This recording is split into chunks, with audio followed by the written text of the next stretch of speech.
I was halfway through slicing a soggy burrito in half when my phone buzzed on the counter. The name flashing on the screen made my hand freeze mid-cut. Caleb Jenkins, my cousin, my uncle's pride and joy, his legacy, and he was calling me. I let it ring. 3 full buzzes before I wiped my hand on a paper towel and finally answered. "Hey," I said, my voice flat, cautious. "Hey, it's Caleb," he said, as if I wouldn't know. "Can we talk?" Not even a, "How's it going?" Not even a pause before launching into something heavy. He didn't sound cocky, though. If anything, he sounded nervous. I looked out the apartment window. Second floor, late afternoon light bouncing off the hood of my 10-year-old Honda in the parking lot. I hadn't spoken to Caleb in over 5 years. And the last time I saw his dad, Uncle Raymond, he'd been laughing into a wine glass about how I'd thrown away my future to play with computers. And now his golden boy was calling me, asking to talk. "Yeah," I said finally. "Sure."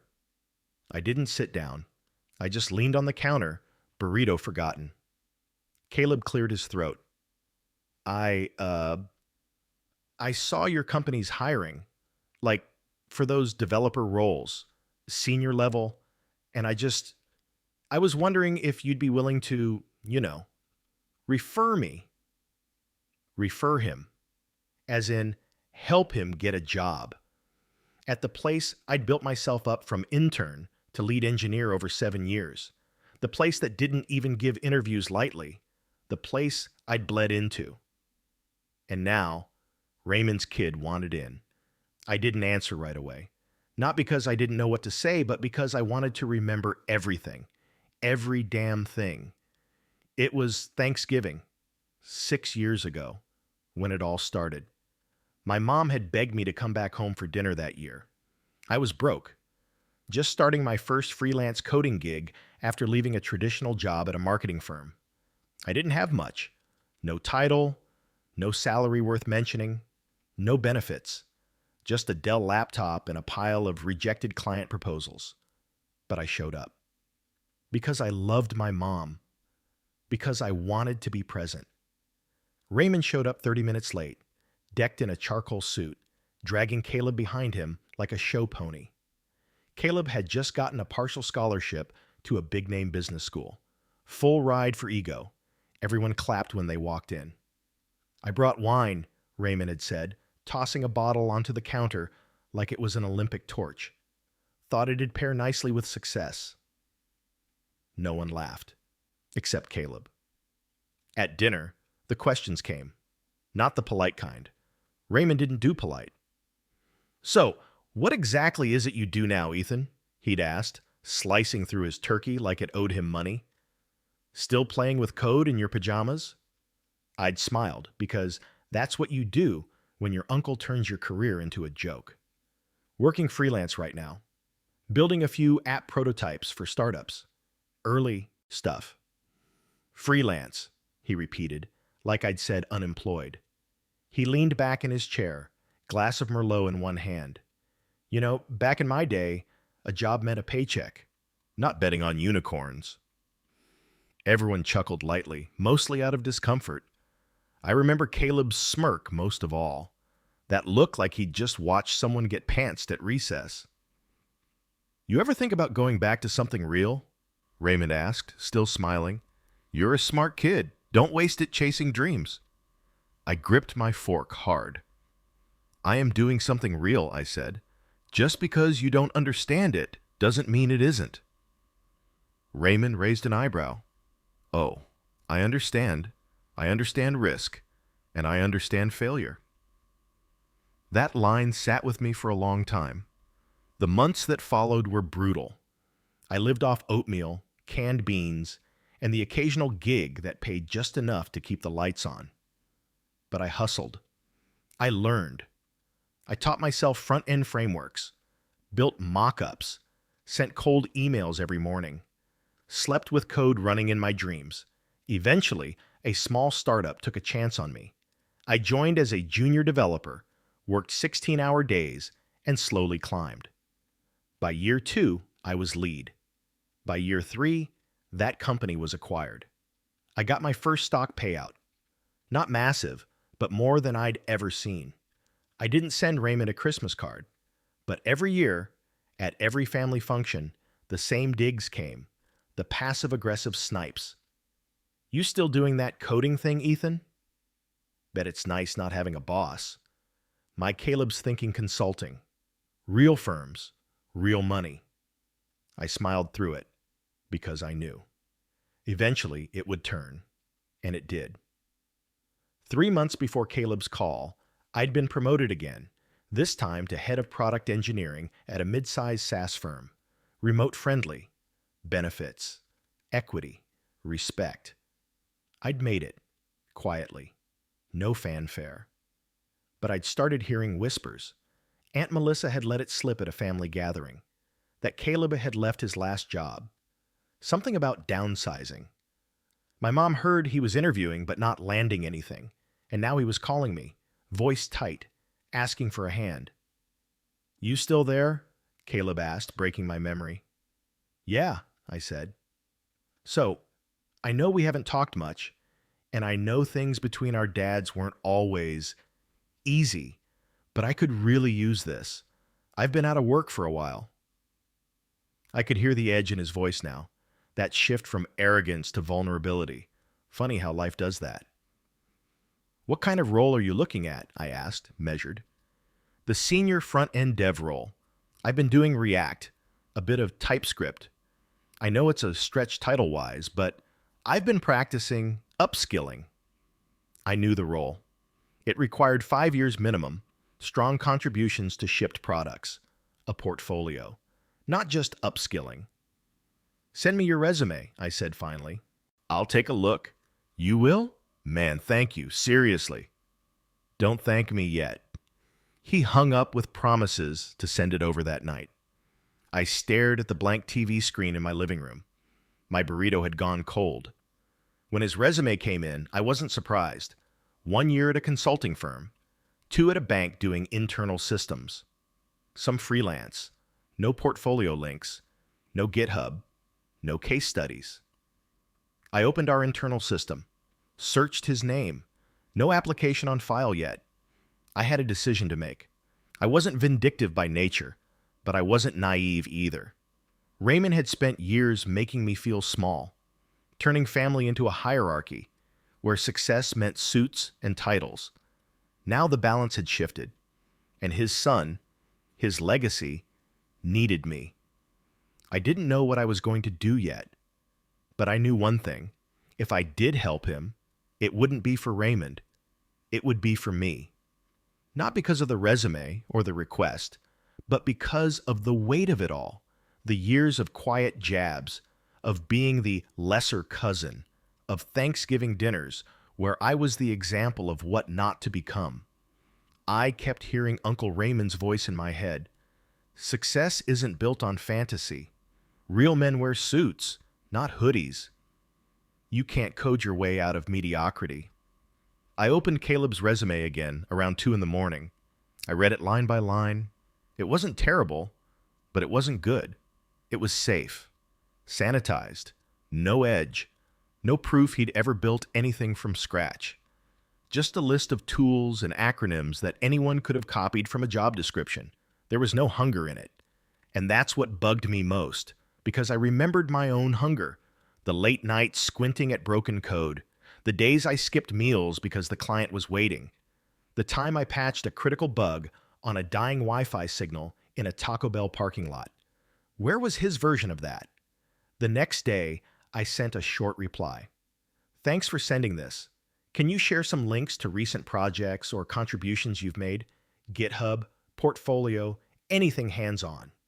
He responded 5 hours later with a Google Drive folder and a single zipped file titled UI Demo Final. Inside, a basic static site.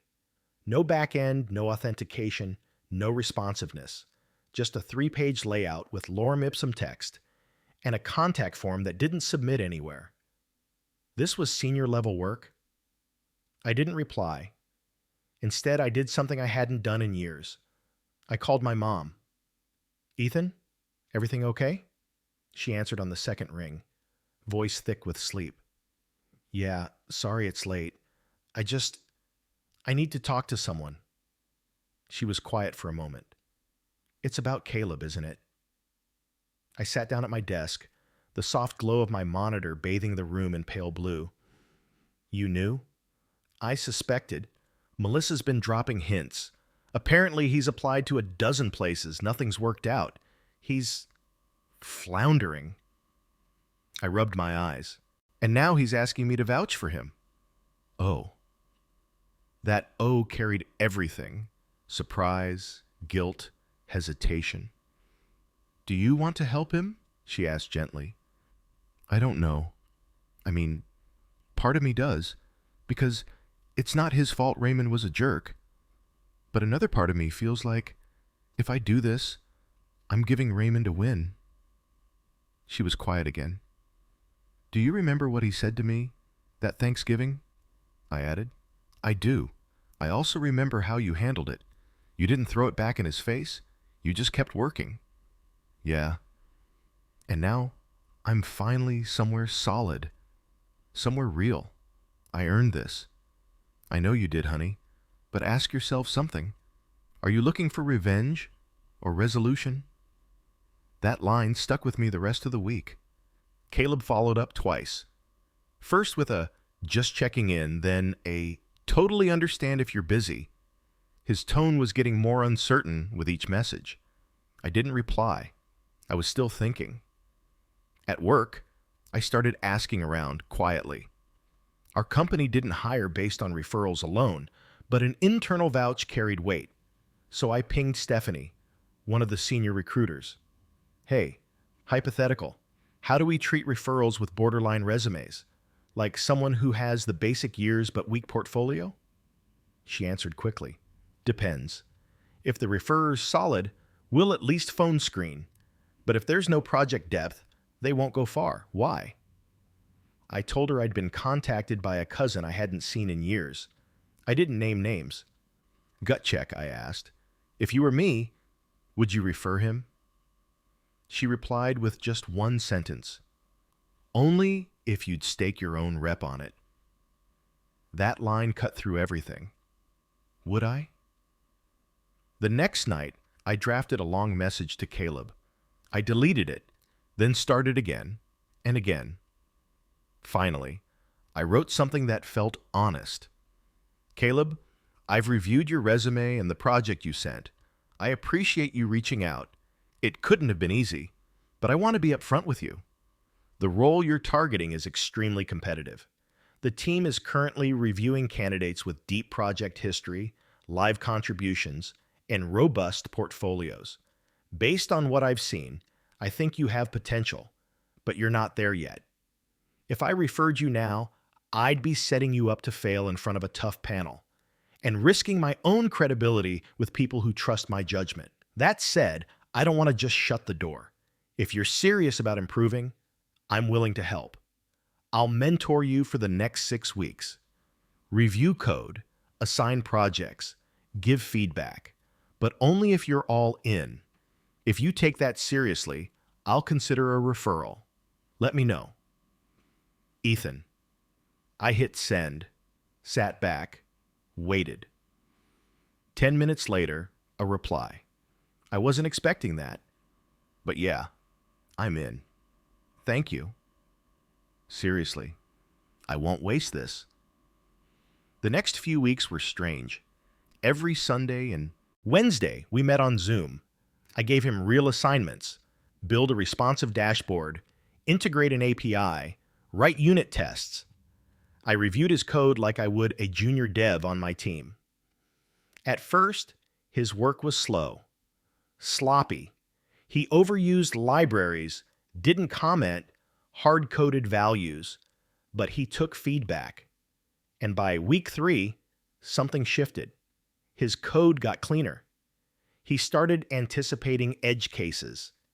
He even pushed to GitHub without me asking.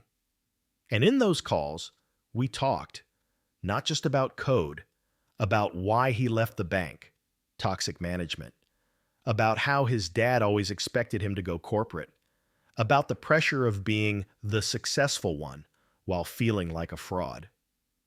"I thought this stuff came easy to you," he said once, looking tired but sincere. "I didn't realize how much you had to grind." "It never comes easy, I said. "That's the lie. But you keep showing up anyway." By week 6, he had a solid project, an interactive budget tracker with live sync and authentication. It wasn't groundbreaking, but it worked. I sent Stephanie a note. "Hey, got a candidate I'd like to refer. He's junior on paper, but improving fast. Built this recently. Check it out." She replied the next morning. "Looks decent. Have him apply. I'll tag him for initial screen." Caleb applied, got the phone interview, made it to the tech screen. Barely passed, but passed. 3 days later, he called me, out of breath. "I got the offer," he said. "Junior front-end developer. Not the senior role, but still, I'm in." I didn't say anything right away, just sat there, processing. Because suddenly, it wasn't about Raymond anymore. It wasn't even about proving myself. It was about something simpler, becoming the kind of man I never saw growing up. The next family dinner came 2 weeks later. Raymond walked in, same cologne, same swagger. He saw me across the table. "I hear you're working with Caleb now," he said, swirling a glass of wine. I met his eyes. "He's doing great," I said. "Learns fast, works hard." Raymond blinked, just for a second. That hesitation, the realization that he couldn't mock me anymore. "Well," he said, clearing his throat, "guess the tech world's not all hot air, huh?" I smiled, didn't bite. Guess not. 3 weeks into Caleb's onboarding, I got a Slack ping from him during work hours. "Caleb, hey, can I ask you something kind of awkward?" I stared at it for a second before typing back, "Me. That's how all the best conversations start. Go ahead." The typing indicator flickered on and off for a while before the message landed. "Caleb, did you ever feel like you had to prove you weren't your parents?" I leaned back in my chair. That was the first time either of us had said it. Said it without saying it. He didn't mean it as an attack. It was clear in the way he worded it, but it landed. I sat there, fingers hovering over the keyboard. Thought about the nights I'd lay in bed in my early 20s, jobless, angry, broke, wondering if Raymond had been right all along. Me, every day for about 10 years. His reply came fast. "Caleb, yeah, me too." Mentorship is a strange thing when you're doing it for someone who used to look down on you. Even stranger when you're both realizing how little of your baggage is truly yours.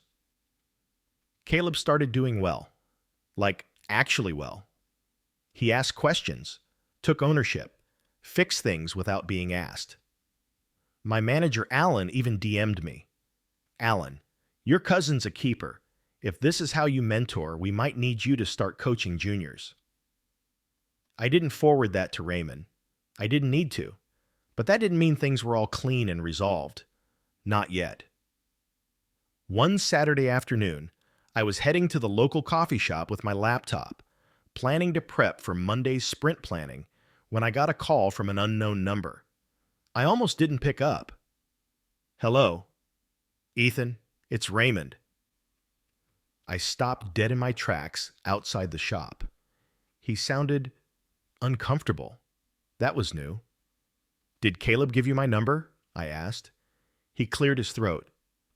"No, I had it. Look, I wanted to talk about everything." I stayed quiet.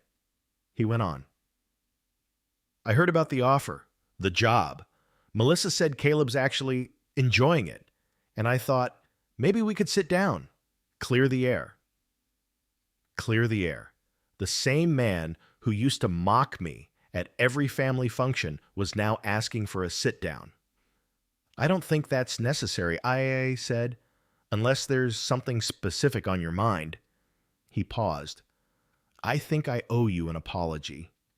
Now that I didn't expect. I wasn't always fair to you, he added, and I see that now. Still, I waited, because part of me wondered if this was a manipulation, a soft way to get back some control. I see what you've done with Caleb, he continued, and, well, I misjudged you. I looked at the people walking past, kids with soccer balls, a couple arguing about coffee orders. Thanks, I said. That means something, but I didn't do this to prove anything to you. I know. More silence. I just wanted you to know that I was wrong, he added. That's all. Then he hung up, just like that. The thing is, I should have felt triumphant, but I didn't. I felt something closer to release, like a knot had loosened in the back of my chest. Because when someone spends years holding something over your head and then they put it down, you don't feel taller. You just finally breathe. A few days later, Caleb and I were scheduled to do a demo together. His first customer-facing sprint review. He was nervous, pacing behind his webcam as we logged in. "What if I screw it up?" he asked, half laughing. "Then we fix it and move on," I said. That's how this works. You ever feel like you were going to mess everything up? All the time. The client logged on, the call began, and Caleb nailed it. Smooth transitions, clear code walkthrough, even handled an unexpected question from the CTO without fumbling. Afterward, he looked stunned. "I actually did it," he said. "Yeah," I said. "You did." That night, Caleb texted me something that hit hard. "Caleb, I used to think you were the weird one in the family, the outlier. Now I think you were just the first one brave enough to not pretend." I didn't know what to reply at first. Then I typed, "Me." Took me a while to believe that too. A month passed. Caleb got pulled into a side project by one of the staff engineers. A good sign. They only picked people they saw real potential in. We'd gone from awkward mentoring sessions to weekly coffee chats. But that's when something odd happened.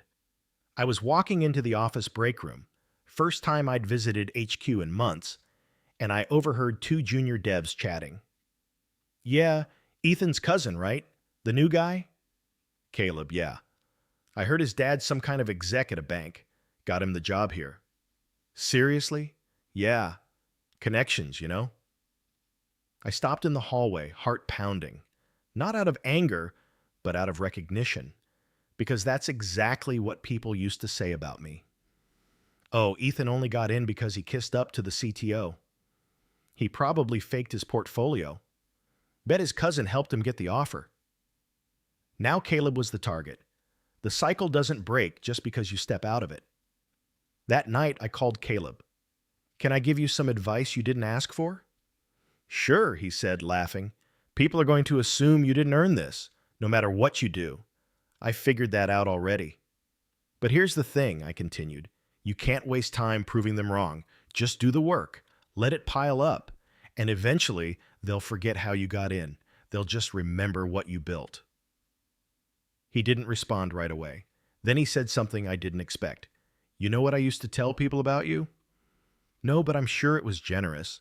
I used to say you were too proud, that you wouldn't accept help, that you thought you were better than the rest of us." I stayed quiet.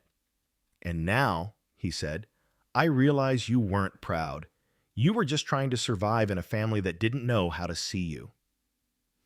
2 weeks later, we had our mid-year peer reviews. Caleb's name came up, not from me, but from two other teams. Reliable. Quick learner. Already mentoring interns. I smiled to myself. Sometimes, the best kind of success isn't the one you shout about. It's the kind that echoes in someone else's growth. The last thing I expected that month was an invitation, a formal one, an email from Raymond. Subject line, dinner invite. Saturday, 7 p.m., inside a single sentence. "We'd like to host you. No strings, just gratitude." I stared at it for a long time. The invitation sat in my inbox like a ticking clock. Every time I opened my email for work, there it was. Dinner invite, Saturday 7 p.m. No follow-up, no emoji, no awkward reminder. Just one cold, polite, formal sentence from Raymond.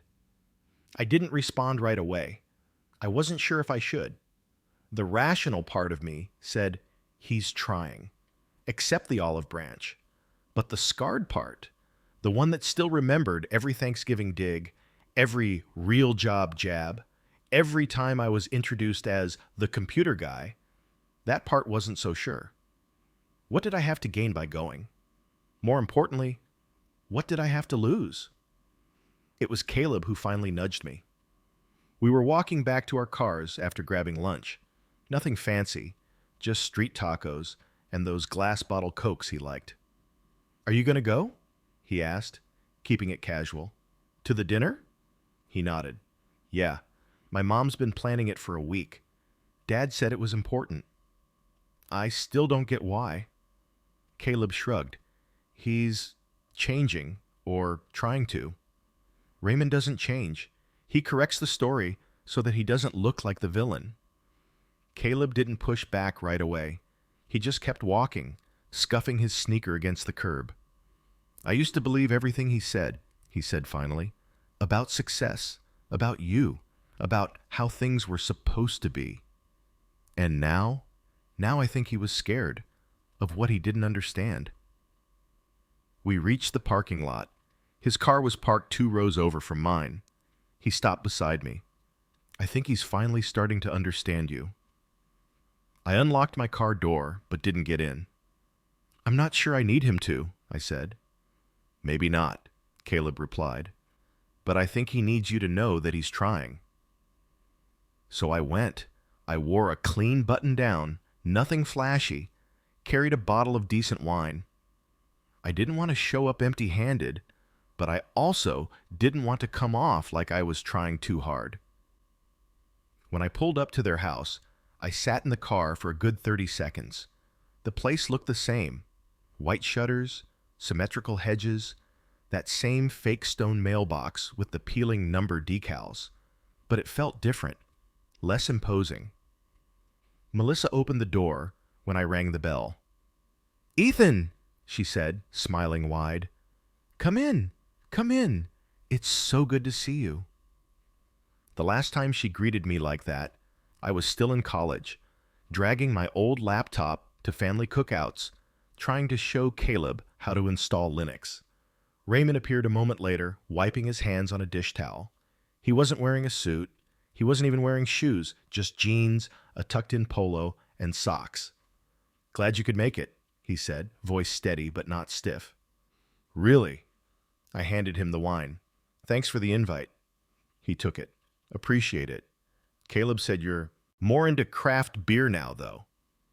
"I adapt." He chuckled softly. They led me into the dining room. It wasn't extravagant.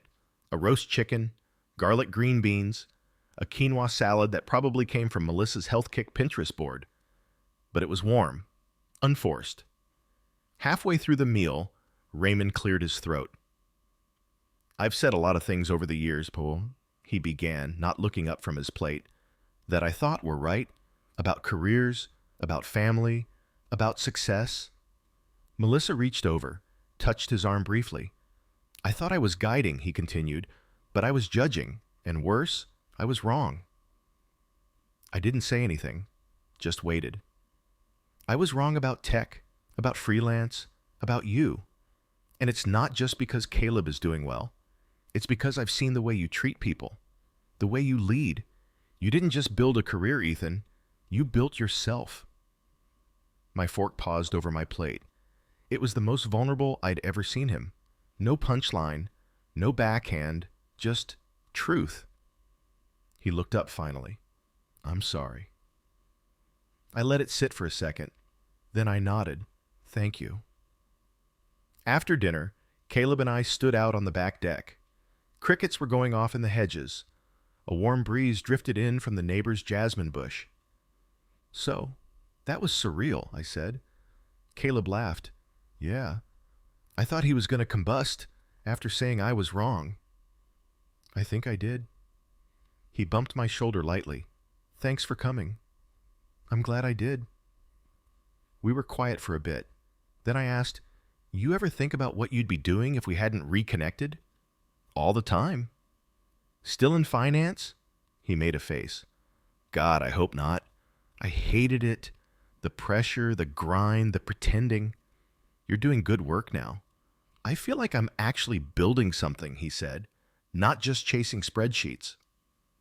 Back at my apartment that night, I sat down at my desk, opened my journal, and wrote 4 words I never expected to write. Raymond apologized. I believed him. It wasn't about vindication anymore. It wasn't even about being right. It was about seeing the cycle break, not shattered, not burned, just shifted, grown past. A week later, I got called into a one-on-one with my manager. Ethan, Alan said, folding his hands, we're launching a mentorship initiative. You've been nominated to lead it. By who? 3 separate team leads. And Caleb, he said you changed his life. That one landed hard. The mentorship program rolled out 3 weeks later. First cohort, 6 interns, 5 juniors, 1 transfer from marketing. Every Wednesday at 4 p.m., we'd sit in a circle, remote and local, talking code, life, balance, burnout, imposter syndrome. And in every face, I saw a version of myself, hungry, anxious, hopeful, not needing perfection, just direction, just someone to say, I've been there, let's walk. Through it. Raymond sent me a birthday card that year. No money inside, just a line. It took me too long to respect your work, but I always respected your grit. I tucked it into a drawer. Didn't need to display it. It was enough to know it existed. The last time I saw Raymond in person, he shook my hand and said, keep an eye on Caleb. He listens to you more than he ever listened to me. I smiled. He's his own man now. Raymond nodded. Yeah, but you helped him find that. 6 months later, I stood at the front of a small auditorium, clicker in hand, facing 50 people. Engineers, interns, execs, even a few board members. The company had asked me to give a keynote at our annual internal summit, something about leadership, mentorship, and culture. I don't usually like attention. I'm not the spotlight type. But that day, I spoke from the gut. I told the story, not with names or family drama, but about how mentorship isn't about hand-holding or shortcuts. It's about meeting people where they are and giving them the kind of support you wish someone had given you. I ended with a line that got quoted in 3 separate Slack channels later. Sometimes, the people who mock you the loudest are just afraid you'll prove them wrong. But when you succeed with humility and you turn around to help the next person up, you do more than prove them wrong. You change the entire direction of the room. When I stepped off the stage, Caleb was waiting by the side. He didn't say much, just reached out and pulled me into a hug. He'd never done that before, not once in our entire adult lives. I needed that, he whispered. 2 weeks later, Caleb got promoted, junior front-end dev to mid-level. A big deal at our company. Most people waited a full year minimum. He earned it. His review was glowing. Takes initiative. Strong communicator. A teammate you can trust. Raymond sent me a text that same day. Thank you, I mean it. No emojis, no performative fluff. I didn't reply. I didn't have to. But here's the part I never told anyone. Not even Caleb. A few months after that promotion, I visited my mom. We were sitting at her kitchen table, sipping tea, catching up. You know, she said, stirring slowly, I got a call from Raymond last week. Yeah? He told me he's been reading about tech, about your field, said he finally understands some of what you do. I laughed. That'll be the day. He also said something else, something that surprised me. I looked up. He said, I used to think Ethan walked away from the family path, but now I think maybe he made a new one, and my son's walking it too. I didn't say anything at first, just let the words settle. Then I smiled, not for validation, not for ego, but because that was the first time I'd ever heard Raymond call what I did a path. Years ago, I used to fantasize about revenge, about success so big, so undeniable, that people like Raymond would have no choice but to eat their words. But what I've learned is real peace doesn't come from proving people wrong. It comes from not needing to, from becoming the kind of person who turns pain into purpose, from helping someone else up the same hill that once nearly broke you. Last month, Caleb invited me to a dinner. Just the two of us. No parents, no agendas. At one point, over ribs and fries, he said, "You know, my dad used to say you were wasting your potential." I raised an eyebrow. I remember. Well, now he says you're the most resilient person he's ever met. I laughed. High praise coming from a man who once compared me to a barista. Caleb grinned. I think he's trying to unsay 20 years of being wrong. Tell him he's got 19 left to go. We both laughed. But deep down, I knew something had shifted, something permanent. A few days ago, I got a calendar invite from our director of engineering. Subject: leadership track, preliminary discussion. I opened it, looked at the time slot, smiled, because I knew what it meant. The company was preparing to move me into a higher role, a seat at the bigger table, a table I once thought I'd never be invited to. And now, I wasn't just being invited, I was being asked to shape it. Before I accepted, I wrote down one sentence on a sticky note and stuck it to my monitor. Legacy isn't what you leave behind, it's what you build into others. That's what Caleb became. Not revenge, not a trophy, but a living reminder that kindness doesn't make you weak, that forgiveness can be firm, that success isn't about status, it's about impact, and that sometimes the best stories aren't about what you get, but about who you lift along the way. If this story moved you, subscribe for more real-life confessions and emotional journeys like this one.